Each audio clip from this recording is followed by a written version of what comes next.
right, today is Optase Part 2. Let's talk ingredients.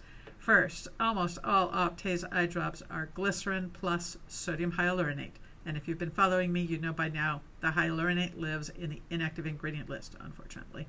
Some of these drops also have other goodies in the inactives, but by and large, this is a glycerin/hyaluronate brand. And each of them has a different amount of glycerin, but tricky thing is you cannot use that to gauge which is thickest or thinnest. You just kind of have to know, which is why I'm getting into all this.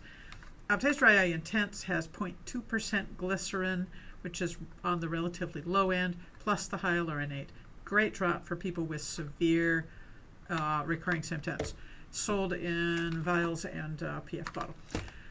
Optase MGD Advanced has 0.9% glycerin, which is actually the highest glycerin content of any lubricant drop sold in the US. But it's not a super thick drop. It might be slightly thicker than Dry Eye Intense, but not by much. Optase MGD Advanced also contains hyaluronate and trehalose, which are the top two dry eye goodies of our era. A little bit of an Evisia brand copycat element going on there.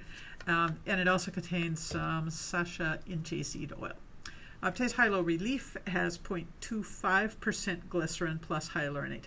Now, if you are label reading, the drug facts are going to look a lot alike between Dry Eye Intense and Hylo Relief. The concentrations are similar. You got 0.2% here and 0.25% here, but these are completely different drops. Hylo Relief is a thin drop. It's going to be best for people who like thin drops or have mild symptoms. Optase Allegro is an outlier. It's not really a lubricant drop at all. It's a sort of kind of allergy drop with an ingredient called ectoin. And it's basically pretending to be a lubricant drop in order to dodge the FDA's approval process for allergy drops.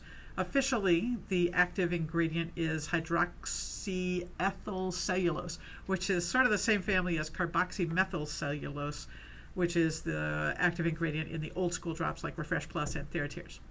Optase Hylo Forte, last one of our group, has 0.3% glycerin and sodium hyaluronate. This is a new drop. I think it's a great middle-of-the-road drop. Good quality, not super thick or thin. So this is thinner than Dry Eye Intense, but a lot thicker than Hylo Relief. And reasonably long-lasting. That's about all I have to say about Optase for now. Again, if you like Optase, give them a shout out in the comments.